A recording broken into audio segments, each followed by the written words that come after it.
Georgia 2026 hypothetical U.S. Senate matchups. Let me tell you that. So Emerson College and Next Star Media dropped a poll on Georgia about Georgia races. Ossoff beats everybody, but he beats Carter by 3, beats Collins by 5, and beats Dooley by 8. In a Republican Senate primary, Collins has got 30% support, Buddy Carter 16%, Derek Dooley 10%. Here's the big number. 40% are undecided in that race. Collins gets 30%, Buddy 16%, Derek Dooley 10%, and undecideds are 40%. People are still undecided in that race. Republican primary for governor, Burt Jones 21%, Rick Jackson 20%. Brad Raffensperger, 11, Chris Carr, 6. In that race, undecideds are at 38%. So people are still undecided. Let's go on to Georgia Democrats. In the Georgia Democrat race, Democrat primary, 35% support Keisha Lance Bottoms. Bill Crane is going to owe me a steak dinner, my friend. Jeff Duncan has moved into second place at 13%. Michael Thurman is at 7%, and 39 are undecided. And black support, 48% of black voters support Keisha Lance Bottoms, which is the base, which is what I told you guys. But white voters are split. This is white Democrat, primary voters Democrats. 19% support Bottoms, 14% Jeff Duncan, 7% Estevez, and 7% Thurman. Fascinating numbers coming out of this Emerson poll. But I told you, Jeff Duncan is moving up. Jeff Duncan's moving up. Rick Jackson jumped into the race and has moved up. And the interesting thing about the Georgia Republican governor's poll, Burt Jones has always been at the top. Rick Jackson's now in second, but the undecideds are still at 38%. And the only new person in this race is Rick Jackson. Everyone knows Burt Jones. Everyone knows Chris Carr. Everyone knows Brad Raffensperger. There's still almost 40% voters on the Republican primary who are undecided. And you can't tell me it's because there's still too much time, because these are known entities. Chris Carr is in the same position several months after running after running for the governor. He's still in the same position that he was before. Brad Raffensperger is still in the same position he was before.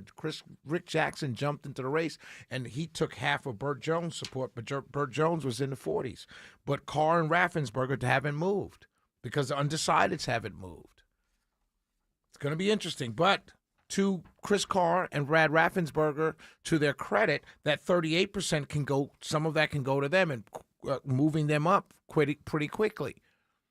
So it's going to be interesting. The undecideds in the Democrat side. That's the Democrats have almost, let me see, what did I say? The Democrats had almost, they have 40, what is it for the Democrats? I apologize, ladies and gentlemen. 39% are undecided.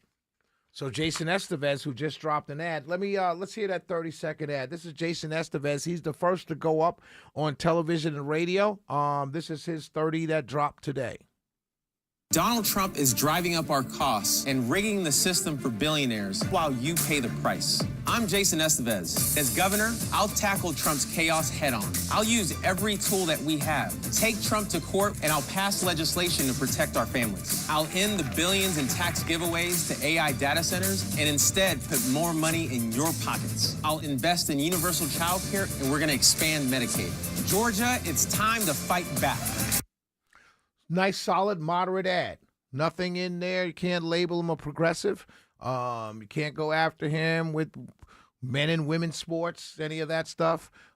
Just a nice middle of the road, put money in your pocket, Medicaid, education, all of that stuff. So he's the first Dem to go up on television. Strategically, I think it's a good move. Some of the others might be saving their powder because they all have good money. So it'd be interesting to see who goes up next. When I say goes up, who starts to run advertising next. More Democrats vote. Oh, I want to talk about this. I got to talk about this. So Donald Trump wrote on Truth Social. My endorsements within the Republican Party have been virtually insurmountable. It is such an honor to realize and say that almost everyone I endorse wins, and wins by a lot, especially in Texas. I'll be making my endorsement soon, and will be asking a candidate that I don't endorse to immediately, in all caps, drop out the race. Is that fair? We must win in November. No, it's not fair, sir. Corning and Paxton both got about 40% of the vote. They're roughly close, 141, 142. It was 40 and 40. Call it 40 and 40. How you just going to endorse one and tell 40% of the people that voted for the other guy to say, oh, yeah, you don't have a choice now because I made the choice for you? How can you possibly say that with a straight face?